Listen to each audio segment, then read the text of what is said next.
Oke, jadi orang kalau dilanda galau, hidupnya pasti nggak akan nyaman. Makan nggak enak, tidur nggak nyenyak, apalagi. Ya gitu deh, saya nggak pintar berpantun, pokoknya gitu.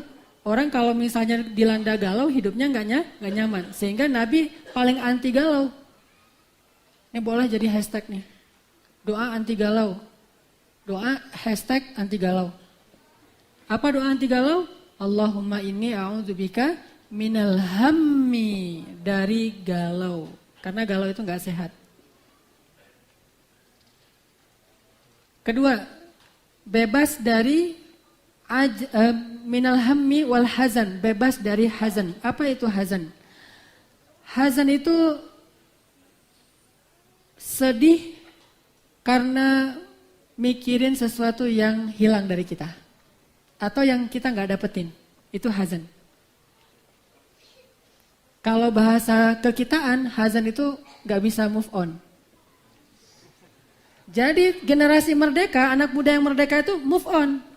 Udah gak usah terlalu terhalang oleh masa lalu. Masa lalu mah itu hanyalah cuplikan dalam hidup kita. Mungkin mendewasakan kita, menjadikan kita lebih bijaksana, atau sekedar kenangan, dan gak usah dilihat-lihat lagi lembaran masa lalu teh. Buka lagi foto-foto lama, ngelihat lagi, itu gak merdeka tuh. Kalau merdeka, fotonya tuh di-delete, terus recycle bin-nya tuh benar-benar hapus, hilang aja pokoknya, udah gak ada jejak gitu. Itu baru tuh insya Allah move on.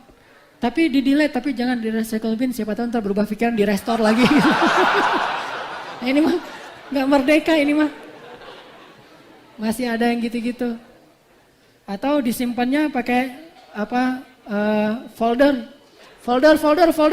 banyak foldernya. Sehingga orang kalau buka, ini kayaknya folder kosong nih, dihapus. Pas dihapus, gitu ya. Ternyata belum move on. Berarti belum merdeka tuh. Gimana caranya biar bisa move on, merdeka? Gampang, doa lagi nih. Doa yang terkenal dari Ummu Salamah. Allahumma ajurni fi musibati. Udah hafal belum? Ini udah beberapa pertemuan loh doanya. Berarti belum pada move on ya?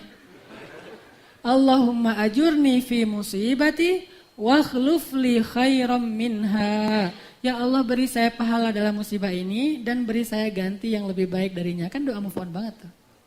Beri saya ganti yang lebih baik darinya. Jadi begitu ada masalah, berarti mau dikasih yang lebih baik. Kan gitu kan? Gampang move on, menghilangkan hazan.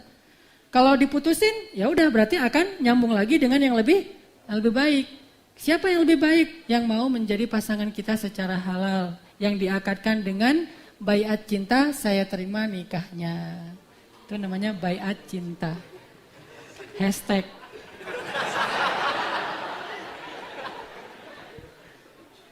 Nih kita bikin hashtag baiat cinta, ayo kita meramaikan baiat cinta. Siapa yang udah berbaiat cinta masuk ke hashtag itu fotonya gitu. Saya udah berbaiat cinta, hashtag masuk. Jadi ada beberapa nama atau berapa postingan, berarti udah berbaiat cintanya. Kalau yang belum berbaiat cinta itu nggak ada komitmen, nggak ada kesetiaan, itu gombal. Harus dibaiatkan dulu, dan baiatnya itu salaman dengan calon mertua dan mengatakan saya terima nikahnya. Boleh dia hafal, boleh dibaca. Salah sekali ulang lagi nggak masalah, tak apalah. Doa aja tuh, begitu ada masalah biar bisa move on. Allahumma ajurni fi musibati wa akhluf li khairan minha. Dan yakinlah Allah pasti akan ganti yang lebih baik. Pasti, 100% gak ada keraguan, pasti diganti kalau kita doanya kayak gini dan tulus karena Allah SWT. Terus kenapa harus sedih? Kalau sedihnya sedih manusiawi, kehilangan memang orang yang layak kita sedihkan. Kayak hilang meninggalnya orang yang kita cintai, pasangan kita, anak kita. Rasulullah juga sedih. Tapi tetap move on kan? Nabi punya anak laki-laki tiga-tiganya meninggal, move on gak? Move on. Kalau gak move on gimana dakwah ini bisa tersebar? Salah satu bentuk move onnya Rasulullah itu diilhamkan oleh ayat. Begitu beliau kehilangan anaknya, Allah turunkan ayat. Inna a'tainakal kautsar. Itu ayat move on tuh. Karena Allah ngasih yang lebih banyak lagi setelah kehilangan. Tidaklah Allah mengambil sesuatu kecuali Allah akan menggantikan dengan yang lebih baik untuk hamba yang ridho. Makanya doa hazan biar bisa move on adalah Allahumma ajurni fi musibati wa akhlif li khairan minha. Ini salah satu kasus. Tapi hazan bukan cuma move on. Bisa juga ngerasa sedih terhadap sesuatu yang paling kita sayangi. Karena musibah.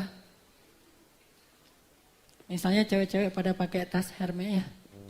Wah, ini belinya di luar negeri pas ke Singapura, di Changi belinya gitu misalnya.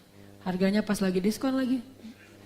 Beli diskon, tapi rasanya tuh bangganya luar biasa ya, diskon 70%. Kayak sekarang ada tuh di salah satu mall, diskon Ripple Quicksilver sampai 80%. Tadi saya ngeliat, waduh sayang nih, aduh Latif udah mau ngaji nih, ini gimana nih? Galau. Jadi pas tasnya itu udah beli lagi disayang-sayang di eman-eman, pakai sekali-kali doang, cuma ditaruh di lemari. Udah beli mahal-mahal, naruh di lemari.